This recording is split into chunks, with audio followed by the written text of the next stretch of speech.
So let's now transition, Jim, into a real case study here from our fractional family office. So two entrepreneurs, business owners here, co-business owners, they were able to put over $1.4 million into a 401k cash balance combination. 1.2 of that 1.4 went into their actual accounts. Wow. Pretty powerful. That's a lot. Deferred $520,007 of taxes. It's incredible. That's a good deferral. Yeah. So service-based company, over $4 million of total payroll. These entrepreneurs were a little bit older than their employees. They were higher paid W-2. They're the business owners, so of course they can throttle their W-2 up and down. So intentionally we would throttle their W-2 up, pay a little bit more in Medicare taxes there. But that's because we could get massive deductions through the cash balance plan. So how does this stack up? So the cash balance plan was $1.1 million. That's how much was dumped in there. They also got $63,000 of their own money in deferrals from 401ks because they put their own money into their 401k. They did just under $40,000 of 401k profit sharing all into their account. So again, their cash balance account, their 401k account. So that was $1.2 million that went into their buckets.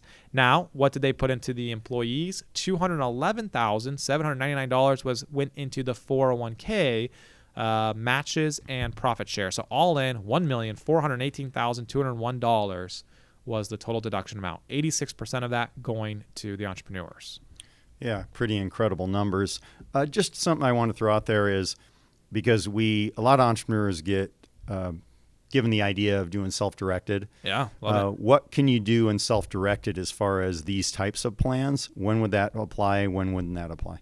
Yeah, so you got to look in there's something called a TPA, a third-party administrator. They're the ones who put these plans together. They put together the 50-page document, help file your 5,500, with the government, all that kind of stuff.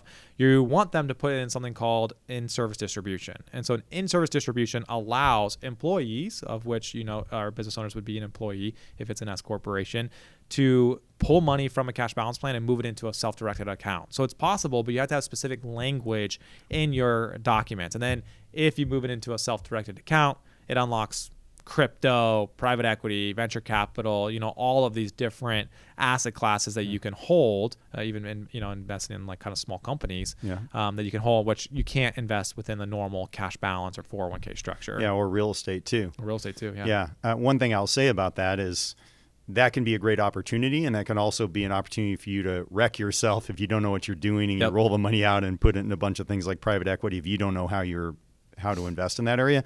The other thing is when it comes to real estate, I don't know how you feel about this, Bryce, but to me, I always like real estate not in an IRA. Totally agree. Because you get all the tax benefits, the depreciation, everything else that makes real estate so great. So the only time I would say use a self-directed IRA for real estate personally is if you don't have any other money and you want to invest in real estate, and that's an asset class that you need.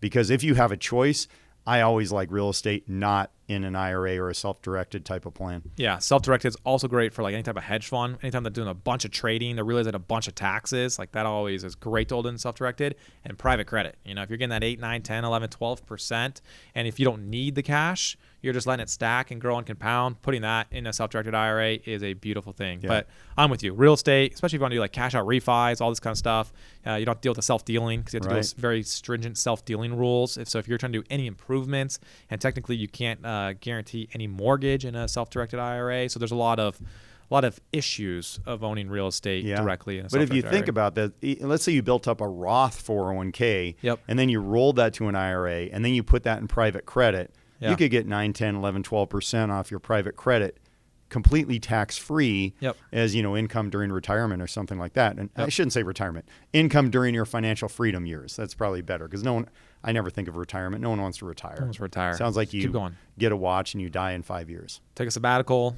reload, do it again. Yeah. So closing back to this client again, saving or really deferring over $500,000 of taxes. Well, what was the whole play here? Well, this client was in by far obviously the highest marginal tax bracket, and so they wanted to mitigate their tax bill, and also based off of the projections and the lifestyle of this client, the expectation is they're probably going to move to the 24 to 32% tax bracket after they sell their business, based off of kind of how their balance sheet is set up and when they're pulling money out. So why not get a deduction today at 37%, let that money grow and compound for over 15 years until eventually the IRS will force you to pull money out of these retirement plans through an RMD at starting at age 75. But again, get a deduction today at 39.5, or really when you include state here, 37% federal, pull it out at 24, 32%. So I'm arbitraging the difference and let that money grow and compound tax deferred for 15 years. Yeah, makes total sense.